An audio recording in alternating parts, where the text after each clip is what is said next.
In 324 BC, Alexander stood in the shallows at the head of the Persian Gulf and founded a city. It was one of the last things he ever did. He was dead within the year.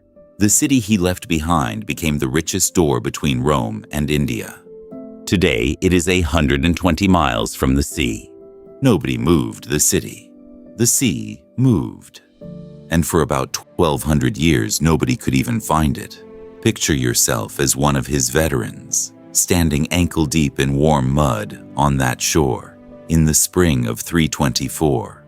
You have walked thousands of miles from Macedonia to the Indus and the whole way back again, and you are exhausted. You watch the Tigris come down out of Mesopotamia in front of you, heavy and brown and slow, and meet another river running in from the east. Where they join, you see the water widen and open out into the head of the Gulf. There is already something here. You can smell the cooking smoke of it on the wind. A small Persian place called Durreen. Alexander is going to build straight over the top of it, and he is going to put his own name on it. Alexandria on the Tigris, one of the very last of the 70-odd cities that carry his name. And you are not going home. He settles his Macedonian veterans here, in one quarter of the new city. They call that quarter Pella, after the town he was born in. A Macedonian name, stamped onto Mesopotamian mud. Men who had crossed half the world were handed a street grid and a patch of silt, and told to farm. The point of the place was never sentiment. Look at where it sits. Everything coming up the Gulf. From Arabia, from India, from further east than that, has to pass here. Everything coming down the rivers out of Babylonia has to pass here. This is the hinge.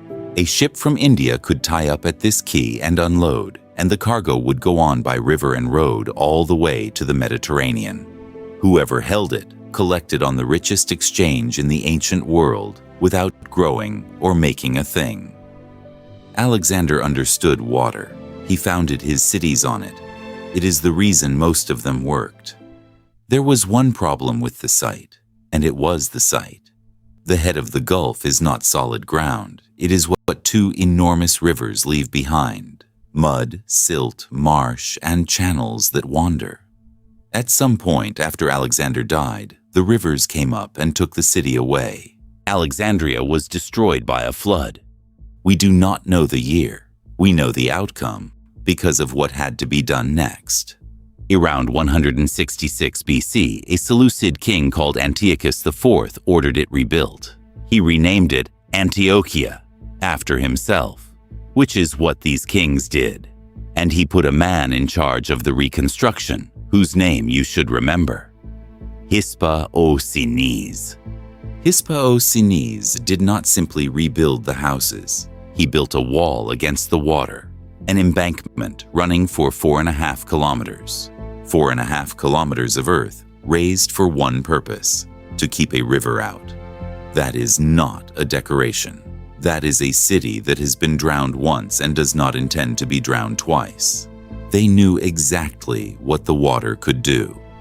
They had watched it do it. And the wall worked. The city came back, and it came back bigger. Then the politics fell apart around it, which turned out to be an opportunity.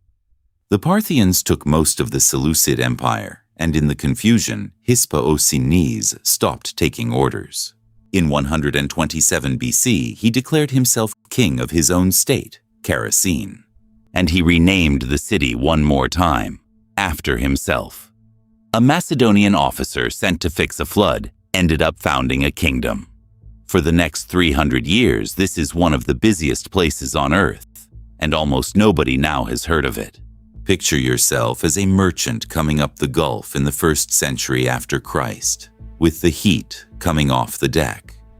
Your hold smells of pepper and cotton and pitch, and it carries pearls and things that came overland to India from China before they ever reached your ship. Ahead of you, the water narrows, and the masts start. Ships from Arabia, ships from Egypt, ships that have come the whole way from India on the monsoon, sitting low and salt-stained. Behind the quays, warehouses, Behind the warehouses, a grid of streets on a scale that is genuinely hard to picture. The housing blocks here are 185 meters by 85, among the largest city blocks in the ancient world. This is where the two halves of the known world actually touched. Not in Rome, not in Alexandria, in Egypt. Here, on a mudbank at the top of the Gulf, in the dust and the noise. And the people who ran that traffic were not locals. They came from a caravan city 800 kilometers away across the Syrian desert, Palmyra. Palmyrene merchants kept permanent agents here and shipped through here and got rich on it. We know because they wrote it down, over and over, on stone, at home. Half of all surviving Palmyrene inscriptions mention this city. Half of an entire civilization's stone record. If you have seen our video on Zenobia, this is the other end of the machine that paid for Palmyra. Rome noticed, eventually. In 116 AD, the Emperor Trajan came down the Tigris and took it. He is supposed to have stood at the shore here, watched a ship leaving for India, and said he wished he were young enough to follow it. Rome held it for about 15 years, then lost it again. The kingdom went back to being a Parthian client, and the coins go back to looking Parthian. Then, in the 220s, the Sasanians arrived and took it properly. They rebuilt it and renamed it. Again. This is a city that has been renamed by every empire that ever wanted it. Alexandria, Antiochia, Charax of Hyspaosines, then a Persian name. 4 names in 500 years, and it kept working through all of them, because the position never changed. The door was still the door, except the position was changing every single day, and the change was invisible. The Tigris and the Euphrates carry mud, enormous quantities of it. They drop it where they slow down, which is here, where they meet the sea. And what mud does at the mouth of a river is make land. The head of the Gulf was not a fixed coastline. It was a construction site. Alexander founded his port about 1.25 miles from open water, close enough that the city had its own harbor, and ships came to it. A Roman writer called Pliny the Elder recorded what happened next, and his numbers are the whole story. By the time an earlier author had described the place, it was 50 miles inland. 50. And Pliny adds that in his own day, Arab traders were reporting it at 120. Pliny wrote that there was nowhere on earth where rivers had taken land from the sea further or faster. He was not describing a disaster. He thought it was remarkable. He was, without knowing it, writing the death certificate. Because the city was a port, and a port that is not on the sea is a warehouse in a field. Nothing dramatic happens. No army arrives. No wall is breached. The water simply keeps arriving and dropping its load and going, and the shore keeps stepping away. A ship has to be able to reach the dock. That is the whole city. The rivers that made this place the richest door in the world were, the entire time, quietly closing it.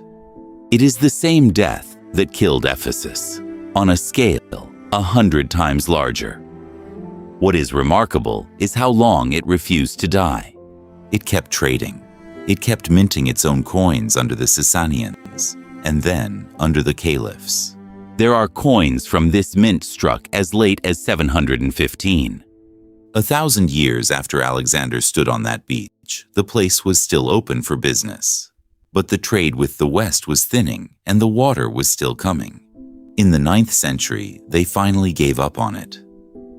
Not sacked, not burned, flooded, and no longer worth the trouble. The river that destroyed it the first time came back and finished the job. The mud closed over the streets, quietly, the way it closes over everything here, and the delta kept growing outward on top of it.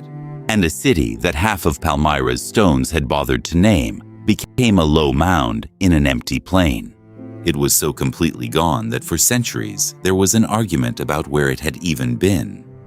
People knew the name from Pliny and from Palmyra. Nobody could point at it. In 1965, a scholar proposed a specific mound near Basra and was largely ignored for 50 years. The first archaeologists only reached the site in 2016. And then this year, a German and British team put drones and geophysical survey over the whole plain. What came back is a city of about 2.5 square miles, a residential district on that enormous grid, a palace, a river port with workshops behind it, and irrigation cut across the ground, feeding the fields that fed the docks. Alexander's last great foundation, mapped from the air, without a spade going in. The excavation that was meant to follow has been postponed because of the war. So it sits there, fully drawn and barely touched, 120 miles from a sea it was built to face. Alexander chose that spot because of the water. The water is the reason nobody has stood in his city for 1,000 years.